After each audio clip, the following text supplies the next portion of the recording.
Olá, boa noite. Boa noite.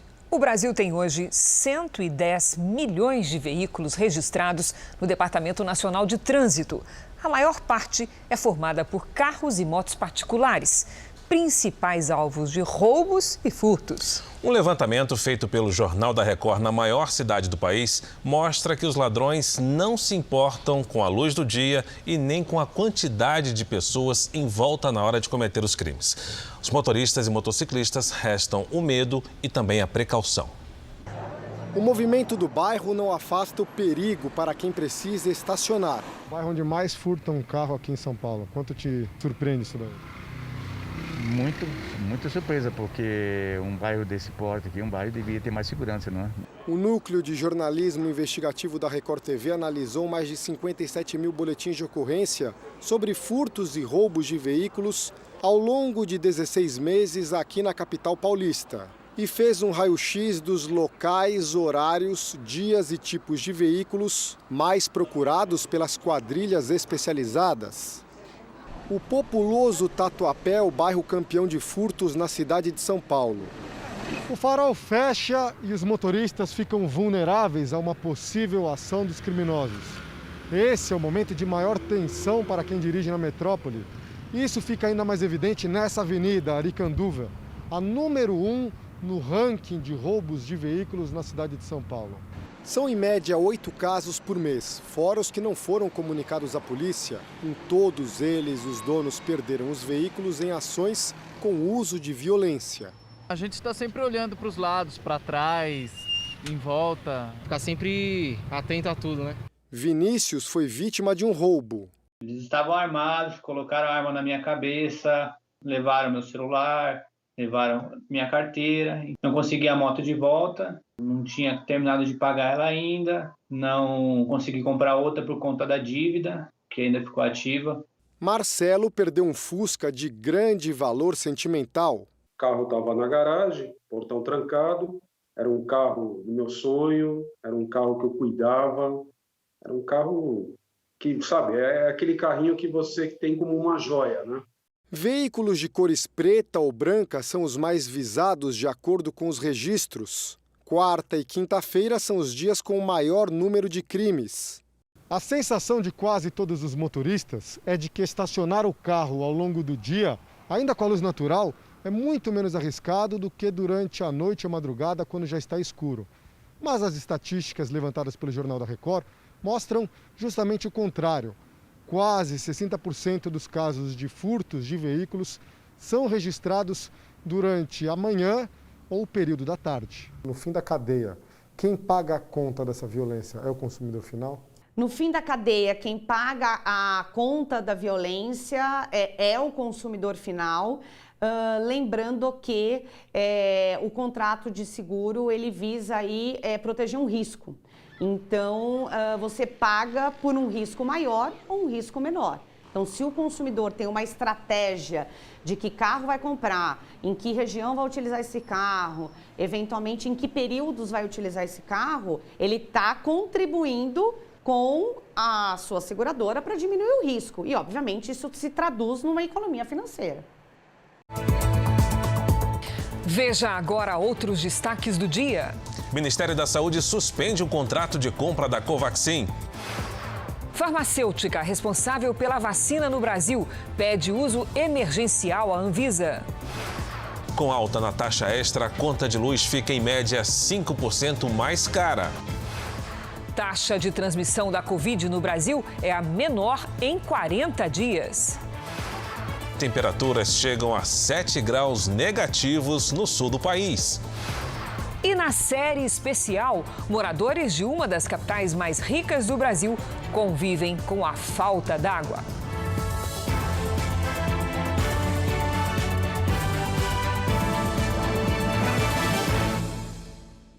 Oferecimento Open Finance Bradesco, o poder de experimentar o futuro.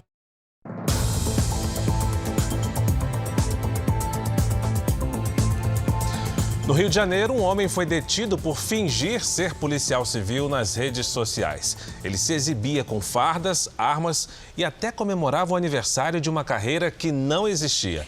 O que os investigadores querem descobrir é se o suspeito teve alguma vantagem com a fantasia. Era tudo um faz de conta. Foi o que a polícia encontrou na casa de um tatuador que vivia uma fantasia nas redes sociais: ser policial. Thierry Martins, de 31 anos, gostava de se exibir caracterizado, pronto para entrar em ação. Farda, colete, pistola e até cara de mal. E nas postagens ia além, chegava a marcar os locais onde supostamente trabalhava, como a Delegacia de Homicídios e a CORE, o grupo de elite da Polícia Civil. Nessa publicação, o tatuador teve a ousadia de comemorar os falsos 9 anos de corporação. A vaidade custou caro. Uma denúncia anônima alertou a polícia. Thierry Martins foi detido e teve que explicar por que se passava por um agente público de segurança. O tatuador, enfim, conseguiu chegar onde sempre sonhou, numa delegacia, mas não como policial. Ele confessou realmente que se apresentava como policial civil nas redes sociais, supostamente porque ele idolatrava essa função. Por isso que às vezes é importante a divulgação, alguém que tenha sido alvo de ameaças, constrangimentos, procurar a delegacia policial para a gente realmente compreender. Os verdadeiros policiais encontraram no apartamento de Thierry, em Niterói, frascos de anabolizante. O hormônio sintético tem venda controlada. No local, não havia prescrição médica para o uso. Thierry deverá responder em liberdade pelo crime de usurpação de função pública, por ter se passado por policial civil. No Rio de Janeiro, grávidas que tomaram a vacina da AstraZeneca e Oxford vão receber a segunda dose de imunização com a Pfizer. É a primeira vez que uma combinação de 2 imunizantes é feita no Brasil. A Suelen está no 9º mês de gestação e não vê a hora de ter o filho nos braços. Hoje, com a liberação do médico, tomou a primeira dose da vacina contra a Covid-19. Foi bem gratificante. Demorei um pouquinho para tomar coragem para tomar, mas consegui, graças a Deus. Desde maio, o uso do imunizante da AstraZeneca em grávidas e mulheres que deram à luz nos últimos 45 dias está suspenso pelo Ministério da Saúde. Hoje, o Comitê Científico da Prefeitura do Rio anunciou que vai autorizar a aplicação da segunda dose com a vacina da Pfizer. Mas a orientação é que primeiro seja feita uma avaliação com o médico que acompanha a gestante. A nossa expectativa é que 580 grávidas que têm comorbidade, que tomaram a vacina da AstraZeneca, possam completar o seu esquema vacinal com a vacina da Pfizer. A combinação de vacinas diferentes já é autorizada em pelo menos 4 países. Embora ainda não existam estudos específicos dos efeitos em gestantes, os testes clínicos em outros grupos indicam que o procedimento é seguro. Nessa quarta-feira, o governo do Rio vai se reunir com secretários de saúde dos municípios para decidir se a medida passa a valer em todo o estado. Os países que começaram a vacinar antes sofreram muito com falta de vacina para completar o esquema. Como isso já foi feito em outras doenças, resolveu-se testar isso, fez claro com segurança, e chegou-se à conclusão que é efetivo e é seguro. A Sara é médica. Grávida de 4 meses, ela se prepara para tomar a segunda dose. Como gestante, eu estava bem ansiosa, uma vez que eu estou em atendimento, então eu estou em exposição. E segundo, para ter esse benefício não só para mim, quanto para o meu bebê. Vamos aos números de hoje da pandemia. Segundo o Ministério da Saúde, o país tem 18.513.000 casos de Covid-19. São quase 516.000 mortos. Foram 1.893 registros de mortes nas últimas 24 horas. Entre ontem e hoje, quase 106.000 pessoas se recuperaram. No total, já são 16.779.000 pacientes curados e mais de 1.218.000 seguem em acompanhamento. Essa semana, a taxa de transmissão da Covid no Brasil caiu e foi de 1,13 para 0,98. Menor número nos últimos 40 dias. O que isso significa? Esse índice de 0,98 significa que um grupo de 100 infectados pelo coronavírus transmite a doença para outras 98 pessoas. Esses dados são do Imperial College de Londres. Em todo o mundo, cresce a preocupação com a variante Delta do coronavírus. Ela já está presente em mais de 90 países e tende a se tornar dominante em vários deles. A variante Delta, identificada pela primeira vez na Índia, é responsável por mais de 90% dos novos casos de Covid-19 no Reino Unido. Mesmo percentual relatado pela Rússia, que também enfrenta um aumento de novas contaminações. Ela também é predominante na África do Sul. Em Portugal, 55% das infecções diárias são causadas por essa mutação. Na França, 20%. A variante Delta é mais contagiosa que as demais e também está presente no Brasil. Nos Estados Unidos, 1 em cada 5 pessoas é contaminada pela mutação. Para evitar a disseminação, em Los Angeles, no estado da Califórnia, o governo recomendou que todos usem máscaras em espaços públicos fechados, mesmo que já estejam vacinados. De acordo com estudos recentes, as vacinas da Moderna, Pfizer e AstraZeneca Oxford são eficazes contra a variante Delta. Já a Coronavac e a da Janssen precisam ser mais estudadas. Nos primeiros 5 meses desse ano, houve um aumento de quase 60% no atendimento a mulheres vítimas de violência na cidade de São Paulo. Foram mais de 15 mil pedidos de ajuda à mulher. A boa notícia é que denunciar o agressor está ficando mais fácil. É o raio-x de um crime contra a mulher.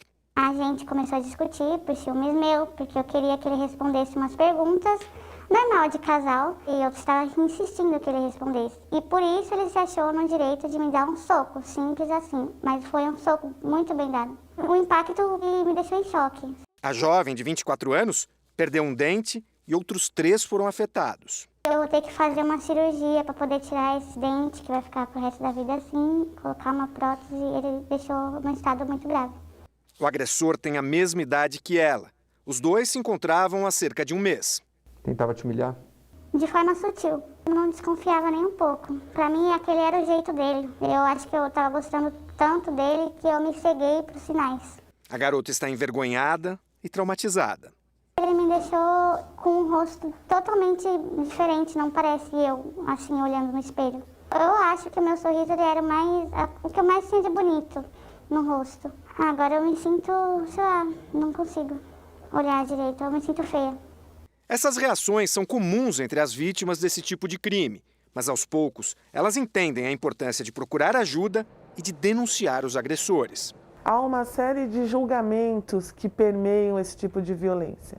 A culpabilização dessa mulher, a responsabilização por estar envolvida nessa situação de violência, quando ela entende, ela tem clareza de que existem espaços que podem acolhê-la, espaços que vão ouvi-la sem julgamento, ela se sente mais segura para se achegar.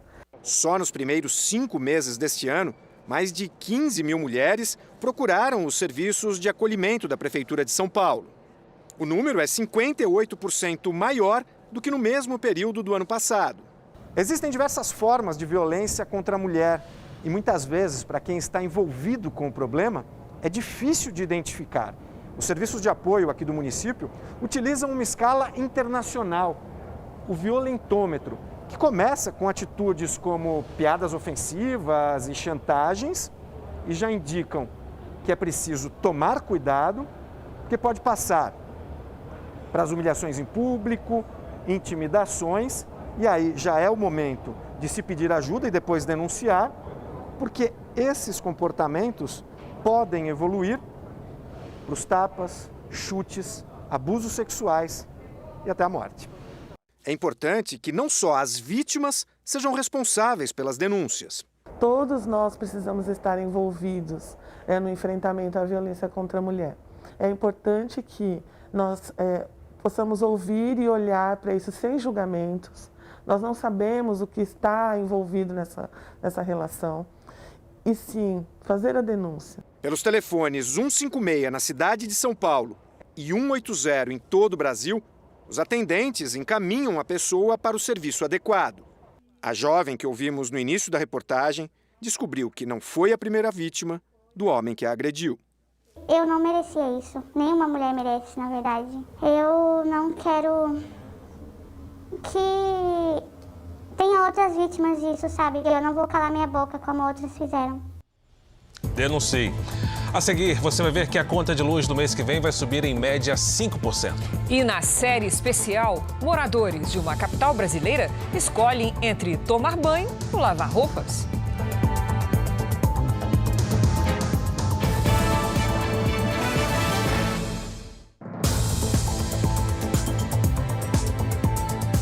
A CPI da pandemia ouviu hoje o deputado estadual Fausto Júnior, relator de uma outra CPI que acontece na Assembleia Legislativa do Amazonas.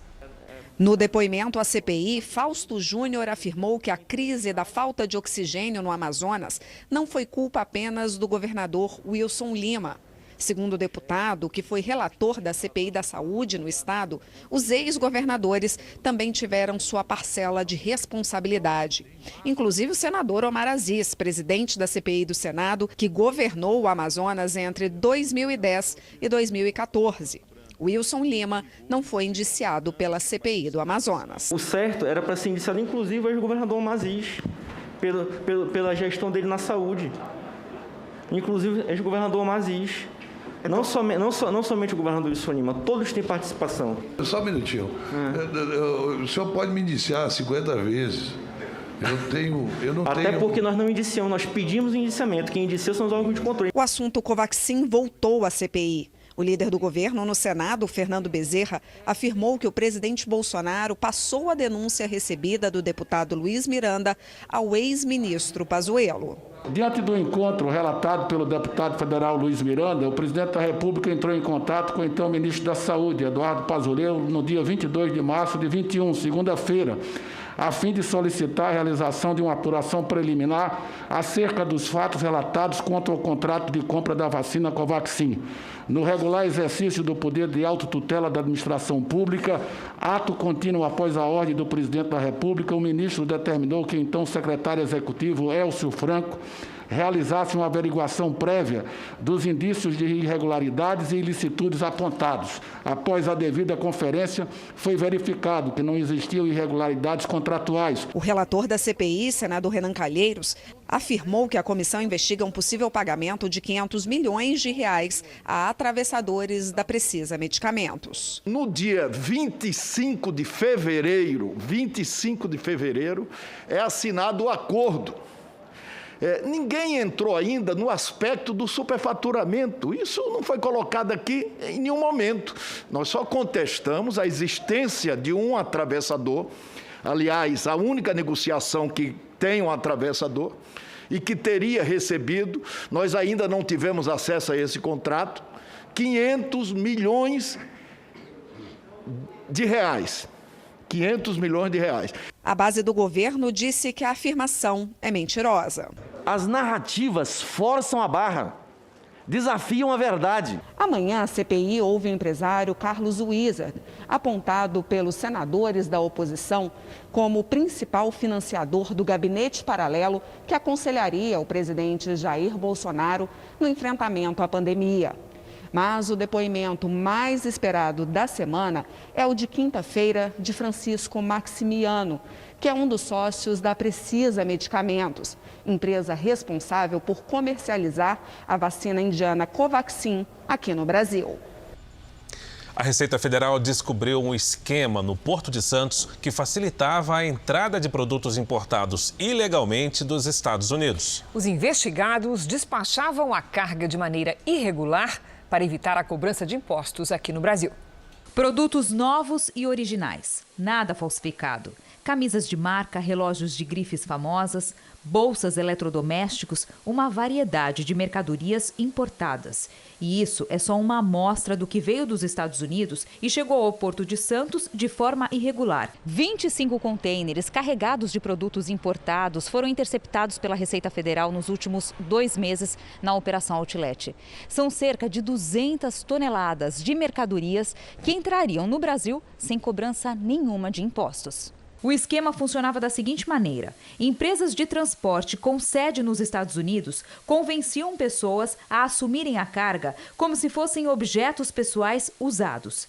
Esse tipo de bagagem é isenta de impostos. Mas as imagens do scanner do Porto de Santos flagraram que mais da metade do contêiner estava preenchida com as encomendas irregulares. Até armas e munições vinham escondidas nessas cargas. Essa pessoa se faz passar por um viajante que está retornando ao Brasil em caráter definitivo, né, e responde por toda essa carga que vem disfarçada de bagagem desacompanhada, né, para obter isenção e passar sem uma fiscalização tão rígida. As encomendas eram feitas por lojas e pessoas físicas espalhadas pelo Brasil, que levavam vantagem no valor dos produtos. 3 empresas de transporte e pelo menos 25 pessoas são investigadas. Veja a seguir, milionária é presa por suspeita de mandar matar o namorado. E na série especial, com reservatórios quase secos, moradores de uma capital brasileira já convivem com o racionamento de água.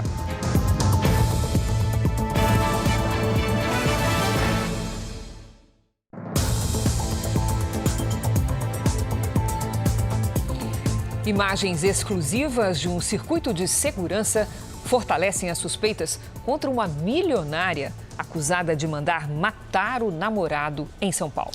Ela teria pago R$200 mil a um assassino de aluguel. A reportagem é de Thaís Forlan. A empresária Anne Cipriano Frigo foi presa neste endereço de um bairro luxuoso da capital paulista. O imóvel de 700 metros quadrados está avaliado em R$22 milhões. Segundo a polícia, ela é suspeita de ser a mandante da morte do namorado Vitor Lúcio Jacinto. O crime foi no último dia 17. O assassino é Carlos Ribeiro de Souza, que também foi preso. Ele era corretor de imóveis e prestava serviços para o casal. Em depoimento, Carlos confessou que Anne pagou R$200 mil para ele matar o namorado dela. Os advogados dela pediram para ela ser ouvida só amanhã. E o executor já fala que ele foi morto porque estava praticando algumas traições com relação a ela. Câmeras de segurança mostram um momento em que Carlos chega até o condomínio onde Vitor morava. Ele está neste carro preto. Carlos desce e caminha até a frente do veículo com tranquilidade. As imagens não mostram, mas os dois saem dali juntos dentro do carro. Chamou ele para ver um terreno na Castelo Branco. Durante o trajeto ele dá um tiro no coração da vítima, pelas costas. Leva até a represa, deixa o corpo perto da represa e joga combustível no rosto e nos pés da vítima. A polícia localizou o corpo neste ponto de mata fechada, perto da represa Guarapiranga, na zona sul de São Paulo. E também encontrou o cartucho da bala que teria sido usada no assassinato dentro do veículo. Para despistar a polícia e a família da vítima, a mulher continuou utilizando o telefone do namorado se passando por ele. Ela mandava mensagens tranquilizando os familiares e amigos. Assim ninguém sentiria a falta de Vitor. Mas o que Anne não contava era que a polícia já estava monitorando o telefone dele, porque havia encontrado o corpo e suspeitava de um crime passional. Ela fez aniversário no dia 19, aí no caso, ela mesma se passando pelo Vitor, mandou parabéns para ela, para dar a entender que ele ainda continuava vivo, só que ela não contava que a gente já tinha encontrado o corpo e as investigações já tinham começado. Há poucos meses, ela deu de presente para o namorado este carro, avaliado em mais de R$2 milhões. O veículo hoje está à venda numa concessionária. Em muitas cidades baianas, as tradicionais guerras de espadas não foram suspensas, mesmo estando proibidas há 10 anos. E dessa vez elas aconteceram em um subúrbio da capital, Salvador. O artefato explosivo descontrolado faz a multidão correr. Esse casal, que passava com um carrinho de bebê, tenta fugir do fogo. Mas para quase todos que estão na rua, sem máscaras, expostos ao perigo dos fogos e do coronavírus, tudo parece diversão. A chamada Guerra de Espadas acontece há mais de 30 anos nesse bairro do subúrbio de Salvador, durante o período junino. As espadas são feitas com pedaços de bambu cheios de pólvora, que soltam fagulhas. Algumas até explodem. Quando há acidentes, o artefato causa, além de queimaduras, traumatismos. Em 5 dias, 44 pessoas foram atendidas nas 2 unidades de referência do estado. A Guerra de Espadas está proibida na Bahia desde 2011. fabricar, possuir ou soltar o artefato é crime, com pena de até 6 anos de prisão. Este ano, por causa da pandemia, a polícia reforçou a operação para tentar impedir esses eventos, mas não conseguiu. E até as viaturas acabaram no meio do fogo cruzado. Aqui, o flagrante foi em Maragogipe, Recôncavo Baiano. Na viatura. Em Salvador, a polícia não prendeu ninguém. Alegou não ter conseguido identificar os responsáveis no meio da aglomeração. Mesmo com toque de recolher, os confrontos entraram pela madrugada. Depois da morte de Lázaro Barbosa, a polícia agora investiga se ele agiu sozinho ou recebeu ajuda para a fuga durante os 20 dias de buscas no interior de Goiás. Uma das hipóteses é de que ele tenha sido protegido por uma quadrilha na região. A suspeita é que Lázaro Barbosa, que carregava quase R$5 mil em dinheiro, quando foi encontrado pela polícia, iria se encontrar com um comparsa em Brasília e fugir. Uma pessoa que está foragida, que está se escondendo em canal, não tem como receber esse dinheiro. Certamente alguém está patrocinando isso, e alguém que tem recurso. Segundo as investigações, é provável que Lázaro fizesse parte de uma quadrilha que age aqui na região de Águas Lindas de Goiás. A morte de 4 membros da família Vidal, em Ceilândia, no Distrito Federal, que deu origem a toda a caçada, poderia estar relacionada a um acerto de contas por uma disputa de terras. Excluímos a possibilidade de ter sido esse crime praticado pelo Lázaro e mais um? Não. Excluímos a possibilidade de ter sido Lázaro e mais 2? Não. Ou seja, nada é excluído nesse momento. A delegacia também vai investigar a suposta troca de tiros entre Lázaro e os policiais militares. O fugitivo foi morto em uma mata depois de se encontrar com a ex-mulher. No total, os policiais dispararam 125 tiros. Em depoimento, os policiais disseram que foram recebidos a tiros, vindos de uma espécie de arbusto bem fechado. Eles teriam dito para que Lázaro soltasse a arma e se entregasse.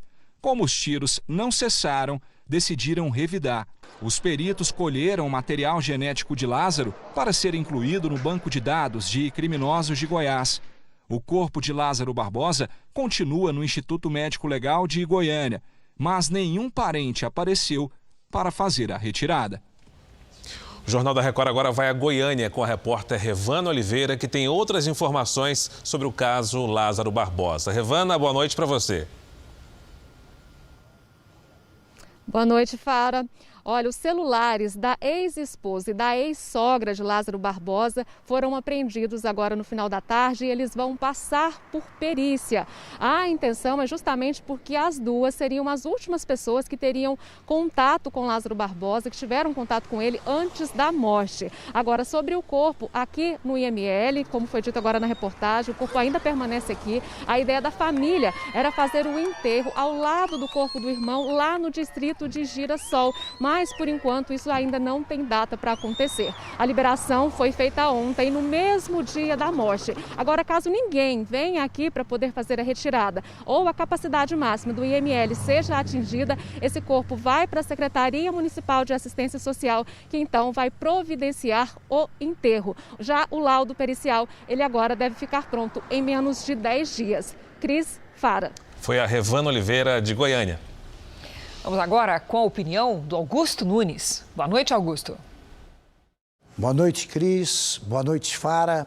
Boa noite a você que nos acompanha. Lázaro Barbosa de Souza tinha 18 anos em 2007, quando foi preso pela primeira vez por duplo homicídio.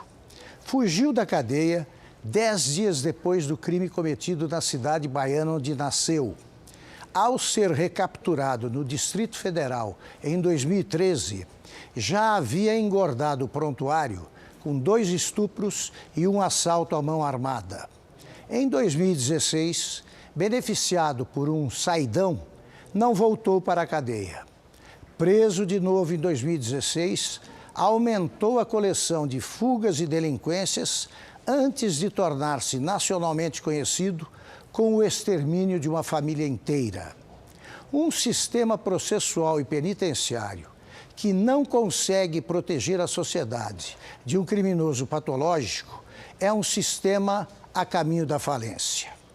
Depois de abalar a confiança no sistema processual e nos presídios, o assassino escancarou durante 20 dias as deficiências da segurança pública.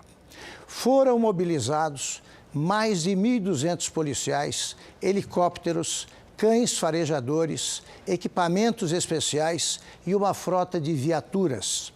Lázaro só teve a ajuda de um fazendeiro. A perseguição demonstrou que o serviço de inteligência sofre de carências elementares.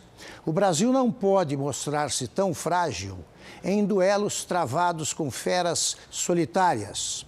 Há inimigos de organizações bandidas muito mais poderosas a enfrentar. A conta de luz vai ficar ainda mais cara a partir do mês que vem. A Agência Nacional de Energia Elétrica, ANEEL, aprovou hoje um reajuste de mais de 50% na bandeira tarifária Vermelha 2, que é a cobrança adicional aplicada quando aumentam os custos da produção.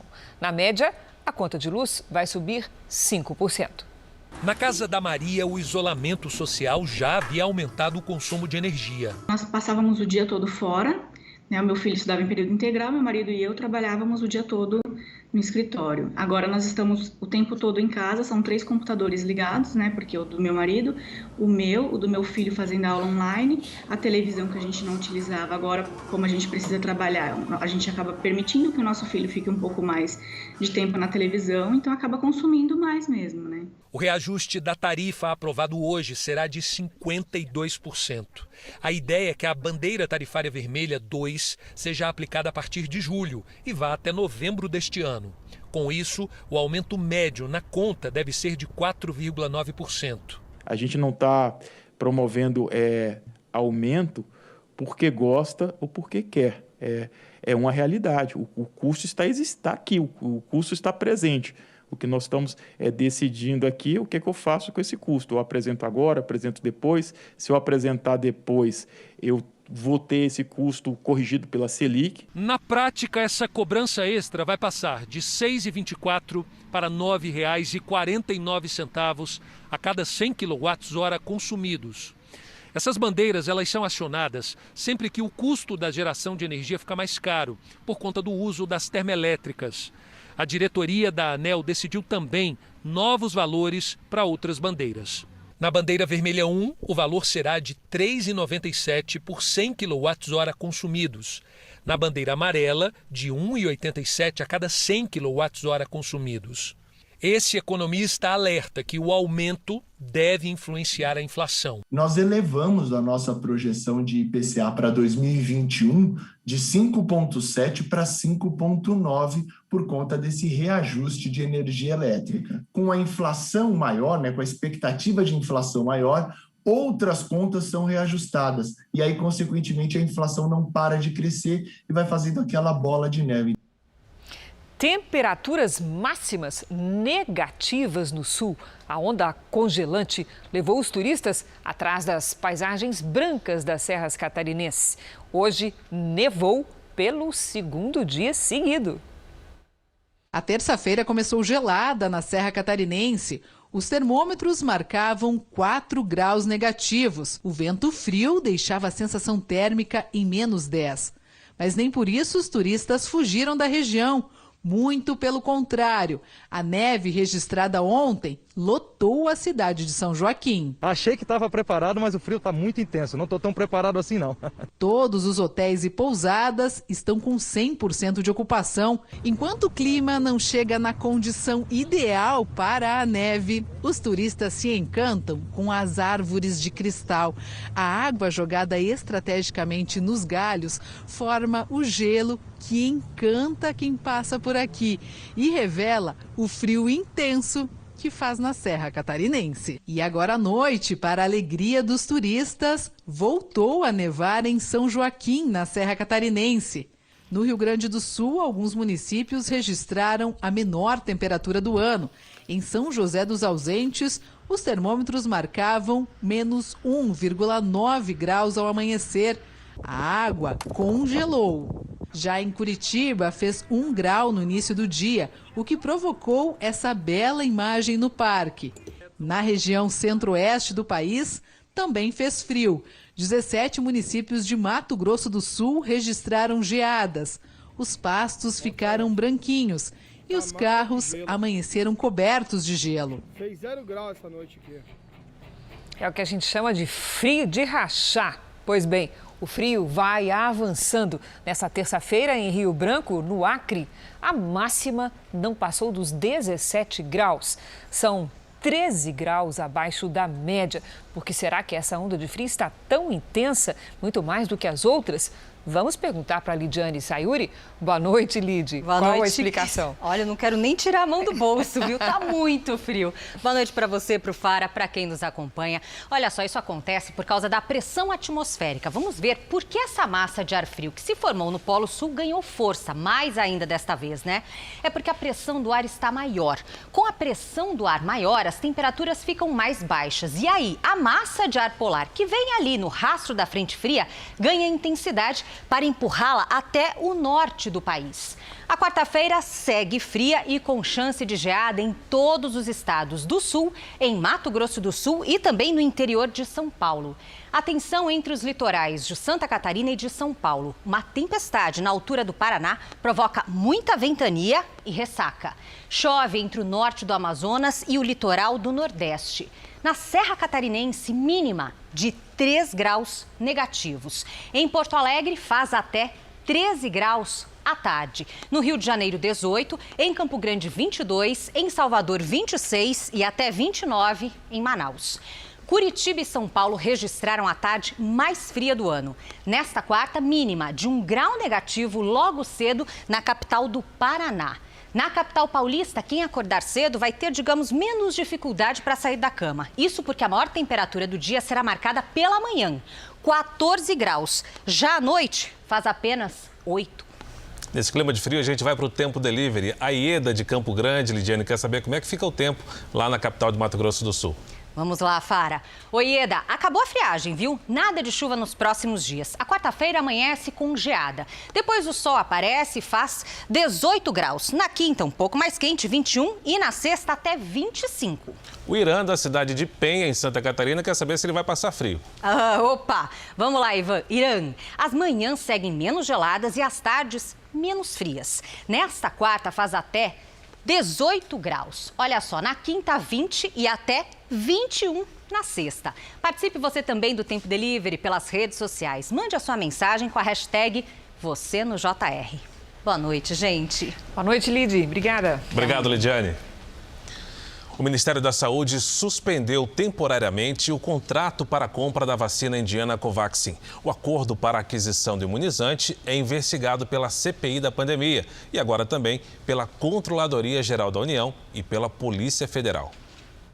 A recomendação de suspender a compra partiu da Controladoria Geral da União para uma análise mais detalhada e como medida preventiva. Nós abrimos uma investigação preliminar na semana passada, uma auditoria específica em relação aos relatórios, em relação ao contrato, e o tempo de suspensão vai durar tão somente o prazo da apuração. E esperamos aí, em não mais de 10 dias, já ter uma resposta sobre essa análise. Depois de participar de uma cerimônia no Palácio do Planalto com o presidente Jair Bolsonaro, o ministro da Saúde, Marcelo Queiroga, disse que o ministério também irá investigar as denúncias. O Ministério da Saúde vai fazer uma apuração administrativa para verificar todos os aspectos da temática que foi suscitada a partir do final da semana passada. E assim que tivermos dados mais concretos, nós vamos comunicar aos senhores. Queiroga também afirmou que a suspensão do contrato não prejudica o calendário de vacinação contra a Covid-19. Nós não contamos com esse imunizante e já antes, desde o início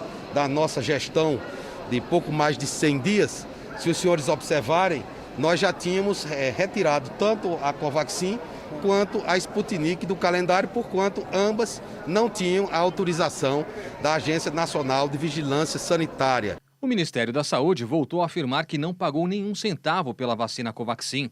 Apesar da suspensão da compra, a Precisa Medicamentos, representante da Bará-BioNTech, fabricante da vacina, pediu hoje à Anvisa autorização para o uso emergencial do imunizante. No início do mês, a agência havia autorizado a importação excepcional de 4 milhões de doses da vacina, mas não o uso emergencial. Depois de um pedido formal ao Supremo Tribunal Federal para que o presidente Jair Bolsonaro seja investigado por prevaricação, hoje fontes da Polícia Federal e do Ministério da Justiça confirmaram ao Jornal da Record que o ministro Anderson Torres pediu ao diretor-geral da PF a abertura de um inquérito para apurar possíveis irregularidades no contrato de compra da Covaxin.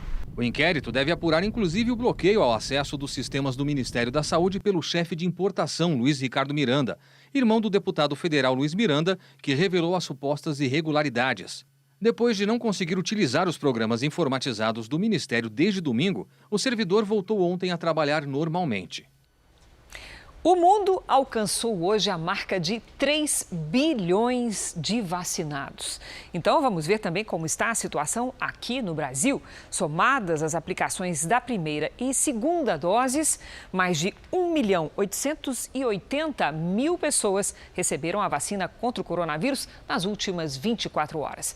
Hoje, o país tem mais de 73.189.000 vacinados com a primeira dose e mais de 26.206.000 tomaram as 2 doses, completaram a imunização, 12,38% dos brasileiros. Mato Grosso do Sul se mantém o estado com a maior parte da população vacinada. São 40,53% dos mato-grossenses, 1.138.000 moradores receberam a primeira dose. No Sudeste, o Espírito Santo aplicou a primeira dose em mais de 38% dos moradores, equivalente a 1.556.000 vacinados. No Nordeste, o Ceará imunizou quase 34% dos seus cidadãos, com 3.117.000 pessoas que receberam a primeira dose. No nosso portal r7.com, você pode acompanhar a situação de todos os estados no mapa interativo. Vamos agora ao vivo porque um estudo inédito da Universidade de São Paulo mostra que o coronavírus infecta e se replica a partir dos tecidos que produzem a saliva. Os detalhes sobre essa importante descoberta com a nossa colega Giovana Rizardo. Boa noite, Giovana. Boa noite, Cris. Boa noite a todos. As portas de entrada para o coronavírus são nariz e boca. E quando ele entra pelo corpo, ele consegue se replicar de maneira muito rápida pelas células de glândulas da saliva. Essas informações foram obtidas através de biópsias de pacientes que morreram da Covid-19. Isso ajuda a explicar o motivo do vírus ser tão infeccioso e também a necessidade do uso de máscaras para a segurança das pessoas e usar como barreira de proteção.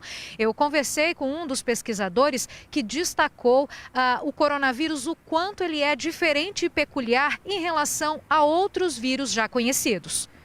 A gente está tentando identificar quem são os pacientes e quem são as pessoas que têm uma carga viral maior no tecido salivar e quem tem uma carga viral menor. Então, estamos fazendo algumas correlações com idade para entender se o paciente idoso tem uma capacidade de transmissão maior, se de fato as crianças têm essa capacidade de transmissão menor, que é algo que se fala bastante. Então, a gente está tentando caracterizar as amostras para entender quem que são os agentes contaminantes, uma vez que a gente já sabe agora um importante tecido que contribui para essa contaminação.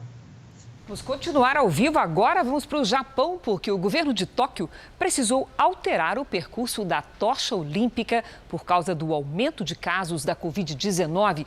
Nós vamos conversar sobre esse assunto com a nossa correspondente, a Silvia Kikuchi, que tem as informações. Bom dia para você, Silvia. Olá, Cris, Fara. O governo anunciou nesta terça-feira que a tocha olímpica não vai mais passar por vias públicas da cidade. A partir do dia 9 de julho, a tocha chega a Tóquio, passando principalmente pelo subúrbio e locais mais distantes. E estará no centro da cidade a partir de 17 de julho. Autoridades não descartam medidas de emergência para conter o vírus, mesmo depois do início da Olimpíada. Nesta terça-feira, foram registrados 386 novos casos de Covid em Tóquio. Cris, Fara. Obrigada, Silvia.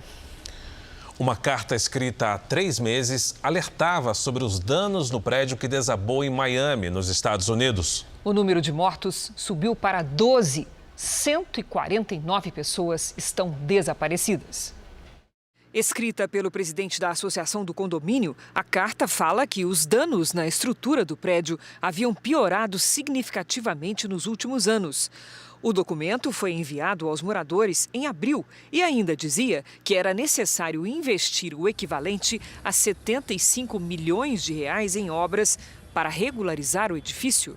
Enquanto as causas do desabamento são apuradas, equipes de resgate buscam os desaparecidos no local da tragédia pelo 6º dia seguido. O presidente Biden e a primeira-dama anunciaram hoje que visitarão o local do desabamento na quinta-feira. A estiagem em represas do sul e do sudeste do Brasil é tão grave que uma capital convive há um ano com rodízio no fornecimento de água. Alguns moradores de Curitiba se esforçam para ter um mínimo de dignidade no dia a dia. Muitas vezes precisam escolher entre lavar roupas, tomar banho ou até beber água. Tarefas básicas em muitas casas espalhadas pelo país. Lavar roupa ou encher um balde para limpar o quintal. A gente às vezes não tem água nem para beber. Em algumas regiões da capital do Paraná, cuidar da família virou tarefa ainda mais difícil. Esse aqui é o teu tesouro, Jamile? Pois é, esse aqui é o meu tesouro, água, né? Hoje em dia a água vale muito.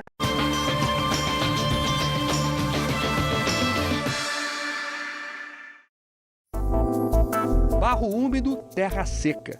Nas 4 represas que fornecem água para Curitiba, uma das capitais mais ricas do país, é o que mais se vê. O reflexo dessa paisagem é sentido aqui, nas casas das pessoas. Jamile, Alessandra e Rosemary são 3 mulheres com um dia a dia muito parecido.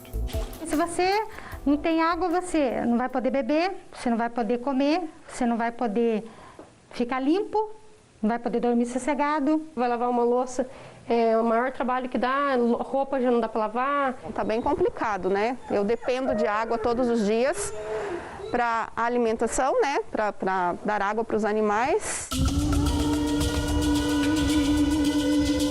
O rodízio de água já acontece há mais de um ano na Grande Curitiba. São 60 horas de fornecimento e 36 horas sem água. Dessas 3 mulheres, a situação mais complicada é a de Jamile.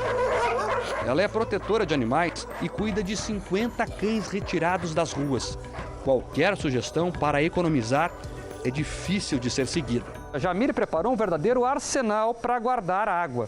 Bacia, balde, galão d'água, até uma caixa d'água extra ela comprou. Essa aqui fica no quintal e ela utiliza para colher a água da chuva. Mesmo assim, quando a torneira seca, os cachorros ficam assim. Abrir a torneira para você hoje significa o quê? Falta de água. Praticamente 7 dias na semana, 4 dias sem água. Por causa dos animais, então assim, ou eu compro água quando realmente acaba, né, zera, eu compro água para os animais e daí acabo tendo que tomar banho na casa da minha mãe. A falta de água que castiga algumas regiões do Nordeste, desta vez atingiu em cheio o sul do Brasil. A situação dos reservatórios é considerada crítica. Juntas, as 4 represas da Grande Curitiba têm 54% da capacidade. E isso pode não ser o suficiente para o período de seca na região, que começa agora. Normalmente, para esta época do ano, o nível estaria acima dos 90%. A situação mais preocupante é da represa do Iraí, na região metropolitana de Curitiba. Ela é responsável pelo abastecimento de mais de 1 milhão de pessoas e agora tem apenas 43% da capacidade. Para você ter uma ideia, esses troncos de árvore, que tem praticamente a minha altura, e eu tenho 1,75 m, ficavam totalmente submersos. E ao longo da represa é possível ver a formação de várias ilhas, terra firme, onde deveria haver só água. Essas imagens feitas por satélites são impressionantes. Mostram como o nível da barragem baixou consideravelmente no primeiro semestre do ano passado. Mesmo as chuvas registradas nos últimos dias não foram nem um pouco suficientes para abastecer os reservatórios. Essa água, embora tenha uma importância ecológica fundamental para a própria agricultura regional também, ela não vai ser aproveitada necessariamente para abastecimento urbano. Então tem que chover nas áreas em específico, nas áreas das subbacias que vão drenar em direção às represas de abastecimento urbano para resolver a questão do nosso racionamento. Esta pequena sala guarda registros climáticos sobre a capital do estado do Paraná desde 1920. Para este especialista, 2 fatores agravaram o problema. Muita gente associa, por exemplo, a questão da laninha, que foi um fenômeno climático em escala global, que inclusive tem previsão de retornar agora no final desse ano de 2021. E também a própria dinâmica e a circulação atmosférica do planeta e especificamente da região do Paraná. Esse condomínio tem cerca de 100 casas e está há 3 dias sem água. Alguns vizinhos têm caixas d'água maiores que os outros. E quando a coisa aperta para alguém, a solidariedade entra em ação. A Alessandra hoje ganhou a ajuda das vizinhas que dividiram a água que tinha em casa. Alessandra, essa água aí você vai usar para quê hoje? Para janta, para necessidades, né? Água para beber, para os filhos escovarem os dentes e para a louça suja que se acumula na pia. Situação ainda mais difícil em época de pandemia. É complicado, né? Porque se a gente às vezes não tem água nem para beber, muito menos para lavar as mãos e fazer a higienização. Uma verdadeira batalha enfrentada por essas mulheres para deixarem as próprias casas mais limpas. Estiagem nas represas, falta de água nas torneiras. Situação que, pelo jeito, não vai acabar tão cedo. Até quando vai isso, você acha? Depende muito das chuvas. Se as condições de meteorologia como estão previstas se manterem, nós vamos passar todo o inverno com o mesmo tipo de rodízio.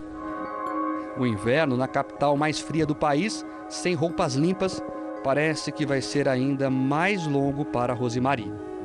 Sem água de novo.